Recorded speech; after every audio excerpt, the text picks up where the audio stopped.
नमस्कार दोस्तों, I am welcoming you all in my YouTube channel. दोस्तों जरा तसव्वुर करो एक ऐसा बैटलफील्ड जहां धूल के बादल आसमान तक उठ रहे हैं, तलवारों की चमक बिजली की तरह छेड़ रही है अंधेरों को और घोड़ों की ताकत से जमीन कांप उठती है। और उस रणभूमि पर आमने सामने खड़े हैं दुनिया के सबसे शक्तिशाली सम्राट और राजा, हर एक अपने युग का शेर, अपने समय का विजेता। आज हम आपको ले चल रहे हैं एक ऐसे सफर पर जहां आप सुनोगे उन महान योद्धाओं और शासकों की कहानियां जो सिर्फ राजा नहीं थे बल्कि इतिहास के अमर पुरुष बन गए। सबसे पहले बात करते हैं एक ऐसे विजेता की जिसका सपना था दुनिया पर राज करना, अलेक्जेंडर द ग्रेट।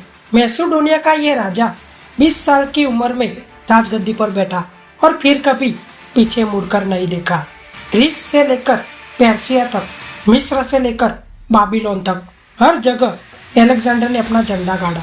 लेकिन जब उसने भारत की धरती पर कदम रखा तो सामने आए राजा पोरस। पोरस की सेना कम थी लेकिन हिम्मत बड़ी थी। हाइडस्पस नदी के किनारे हुई ये लड़ाई इतनी भयंकर थी कि अलेक्जेंडर की सेना भी हिल गई। और जब अलेक्जेंडर ने पोरस से पूछा तुमसे कैसा व्यवहार किया जाए, तो पोरस ने गर्व से कहा जैसा एक राजा के साथ किया जाता है। यही वीरता थी जो पोरस को अमर बनाती है, चाहे वो युद्ध जीते या हारे। इसके बाद भारत की धरती ने एक और महान शासक को जन्म दिया, चंद्रगुप्त मौर्य, एक गरीब युवा जिसे चाणक्य जैसे गुरु ने मार्ग दिखाया। चंद्रगुप्त ने अपने साहस और युद्ध कौशल से नंद वंश का पतन किया और मौर्य साम्राज्य की स्थापना की। उस समय का मौर्य साम्राज्य इतना विशाल था कि भारत के इतिहास में पहली बार इतना बड़ा राज्य बना। और इस साम्राज्य के सबसे उज्जवल सितारा बने सम्राट अशोक। अशोक शुरुआत में एक क्रूर योद्धा थे, लेकिन कलिंग युद्ध ने उनकी जिंदगी हमेशा के लिए बदल दी। जब उन्होंने हजारों लाशों को युद्ध भूमि पर पड़ा देखा तब उनका हृदय पिघल गया। उस दिन अशोक ने तलवार को छोड़कर धर्म का मार्ग अपनाया। उनके स्तंभ, उनकी शिलालिपि और उनके संदेश आज भी नेपाल, श्रीलंका, अफगानिस्तान और भारत के कोने कोने में दिखते हैं। अशोक हमें सिखाते हैं कि असली शक्ति सिर्फ तलवार में नहीं बल्कि इंसानियत में होती है। समय आगे बढ़ा और मेवाड़ की धरती से निकले एक शेर, महाराणा प्रताप। हल्दी घाटी की लड़ाई उनकी वीरता की मिसाल है। जब मुगल सम्राट अकबर की सेना ने उन्हें घेर लिया तो महाराणा प्रताप ने अपने चेतक के साथ ऐसी जंग लड़ी कि दुश्मन भी हैरान रह गए। उन्होंने अपनी जिंदगी का एक एक पल मेवाड़ की स्वतंत्रता के लिए अर्पित कर दिया। और उसके बाद डेक्कन की धरती से एक और शेर निकला, छत्रपति शिवाजी महाराज। शिवाजी महाराज की गुरिल्ला वॉरफेयर की रणनीति इतनी तेज और अनोखी थी कि बड़े बड़े मुगल सरदार भी उनसे कांप उठते थे। घाटियों और जंगलों का इस्तेमाल करके शिवाजी महाराज ने अपना स्वराज बनाया था। उनके फोर्ट्स, उनका नेवी और उनकी तलवार आज भी उनके शौर्य की मिसाल है। छत्रपति शिवाजी महाराज हमें सिखाते हैं कि सपना अगर अपना हो तो दुनिया की सबसे बड़ी सेना भी उसे रोक नहीं सकती। अब बात करते हैं एक मुगल सम्राट की, अकबर। अकबर सिर्फ एक विजेता ही नहीं बल्कि एक राजनीति के उस्ताद थे। उनका दरबार नवरत्न के नाम से मशहूर था, जहाँ बीरबल, तानसेन और तोडरमल जैसे ज्ञानी उनके साथ थे। अकबर ने युद्ध जीतना ही नहीं, दिल जीतने की भी कोशिश की।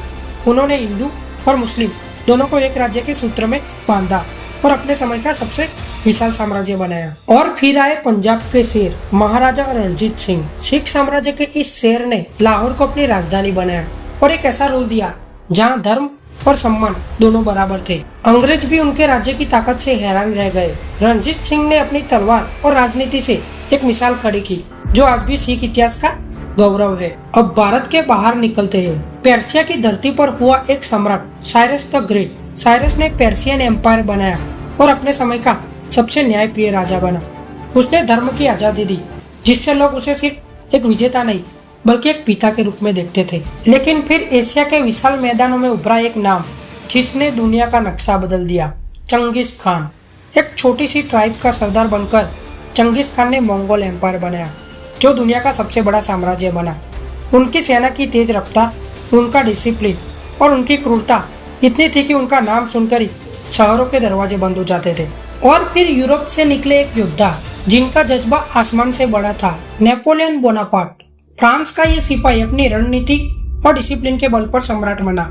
वाटरलू की लड़ाई चाहे उनके जीवन का अंतिम अध्याय बने, लेकिन उनकी सेना, उनके कानून और उनकी सोच आज भी यूरोप की राजनीति का आधार है। और अंत में भारत की कहानी एक और नाम के बिना अधूरी है, राजा विक्रमादित्य। विक्रमादित्य सिर्फ एक योद्धा नहीं थे बल्कि एक न्यायप्रिय और कला प्रिय राजा थे।